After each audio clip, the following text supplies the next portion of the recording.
What is good, YouTube world? It's Jay Coffee Talk. Got some hip hop news for you guys. Smash that like and make sure to sub to the channel. We talk a lot of different topics over here, but we're talking about Kodak Black. Just got some bad news in court.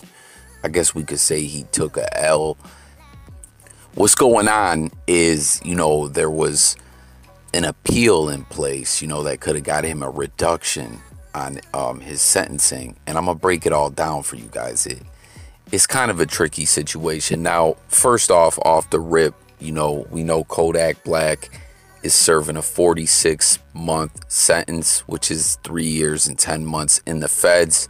And officially, on the federal database, they have his release date listed as October 7th, 2022.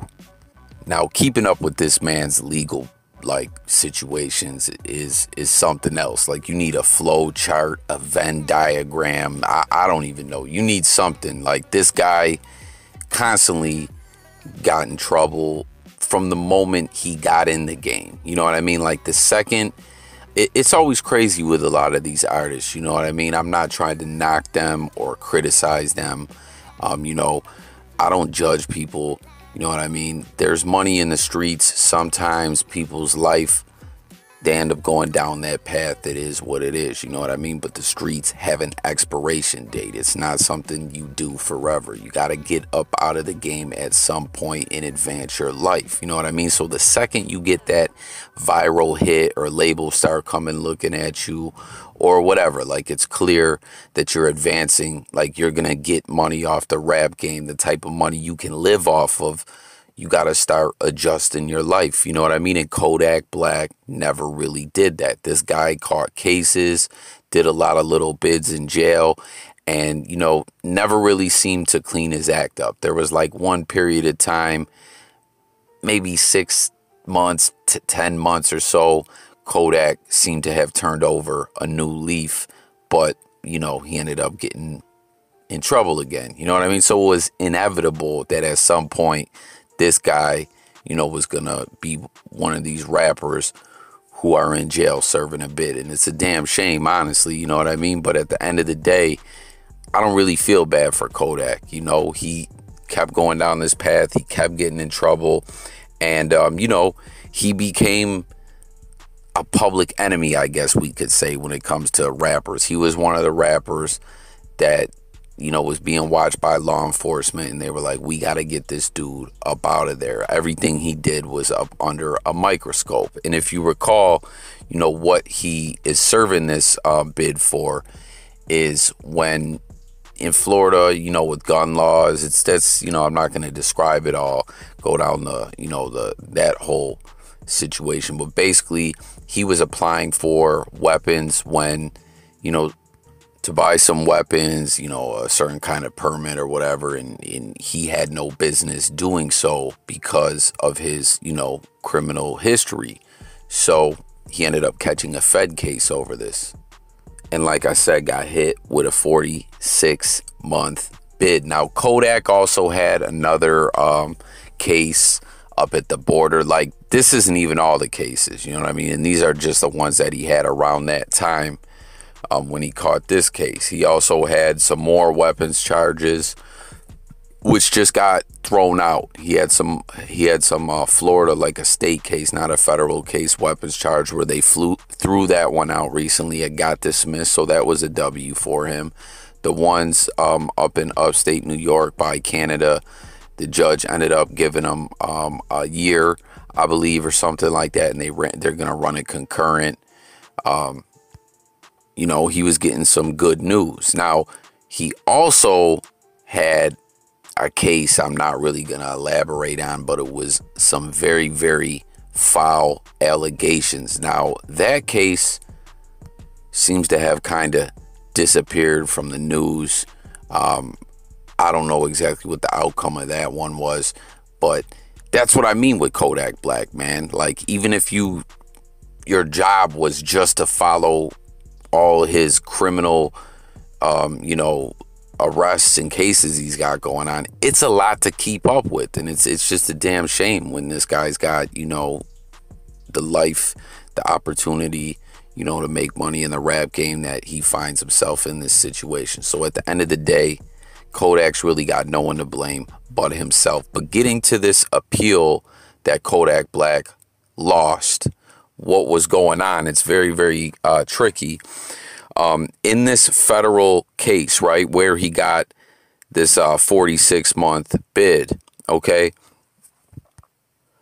when you go to federal court, they have guidelines. You know, it's based off all different kinds of stuff. You know, your criminal history, you know, what your charge is. It's just all these different, you know, are you a violent offender? You know, are you non-violent offender? There's classes you can take. There's all this different stuff. There's programs, all different kinds of things, but it all goes into like a chart where you get points and it classifies you, and based on where you fall on that chart, the judge can give you between, you know, this number and this number. You know what I mean? You can go somewhere in between there. And Kodak Black, they were trying at, you know, when this was all going down, to get him 37 months rather than the 46 months. And they were arguing that one of his previous convictions that really bumped him up as far as the points, you know what I mean, that got him this bid, they were saying should not have counted against him for the federal sentencing guidelines, because he didn't plead guilty when it came time to, you know, because he didn't take the case to trial and lose that trial. It was a previous case that he had pled out, but it wasn't a guilty plea. It was a no contest plea. Now, the whole no contest thing, it's just a very bizarre concept, and as you can see, you know, it didn't really help Kodak Black out here, because the idea of the no contest plea is you're not pleading guilty and saying you're guilty, but you're, you know, like accepting responsibility. Basically, you're saying you're not saying you're guilty, but you're not saying you're innocent, and you know you can be sentenced. You're basically just saying I kind of forfeit, but I'm not guilty. I don't know if that's the exact way to describe it. You know, anyone out there watching this video, if there's a better way you want to define that, what a no contest plea is, please get in the comments, you know, and tap in, you know, explain it the way you feel, if you feel you can explain it better. And anything else I touch on this video, as always, guys, I want to hear what you got to say. Any new viewers out there to the J Coffee Talk platform, that's what we do over here. Cover a lot of different topics, music, news, sports, and much more.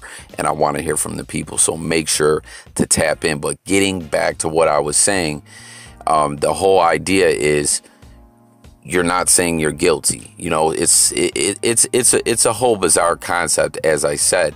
But when it came to this federal case where he got hit with this bid, they counted the points as if it was a guilty plea. And, you know, his attorneys and all that, they said, yo, this isn't right. This was a no contest plea. You know, this should not count as a guilty plea. You know, this is not in the interest of justice. This is wrong, what's happening here. And when sentencing happened, they said, too bad, you get 46 months. Well, they filed all the proper appeals. You know what I mean? And as I said, as it stands now, October 7th, 2022 is Kodak's release date, which that is subject to change. And we know Kodak's been having a rough bit up in there. They were hoping this 9 months could, maybe more, could get knocked off, you know, the sentence. And the appeal went through and they shot it down. They said, nah, man, we're still counting it as a guilty conviction. Too bad for you, Kodak. Hold down this L, and, you know, your original sentence stands. So, you know, Kodak Black definitely, you know, is not going to be happy about this at all. As I said, in some of the other cases that he had going on, you know, things were lining up okay for Kodak Black. But, you know, this is not good news for him. Now, real quick, I want to say something else. I said earlier in this video that I don't feel bad for Kodak. You know, Kodak's got no one to blame for himself. And I don't want to say, when I say that, I mean, this guy had plenty of chances, you know what I mean? And he also had some OGs of the rap game who stepped in and kind of wanted to mentor Kodak Black. Master P being one of them, who's a very, very smart individual. We see how successful Master P's been. And, you know, Kodak Black and Master P kind of bumped heads and it didn't work out. You know what I mean? Kodak was being hard-headed. But some of the stuff we've been seeing Kodak's been enduring during his bid, I do feel sorry, you know, that he's experiencing that. You feel me? I'm just saying this guy had plenty of chances and he's got no one to blame but himself. You know what I mean? But that's all I got on this one, guys. Kodak Black takes a L. Still looking at an October 2022 release date. The appeal was shot down. And, you know, that's what it is. Let me know your thoughts in the comments, guys. Thanks for watching. J Coffee Talk, blogging sports, music, news, life, current events, and much, much more. I'll catch you guys on the next video. Don't forget to subscribe, guys. I'm out of here. Peace.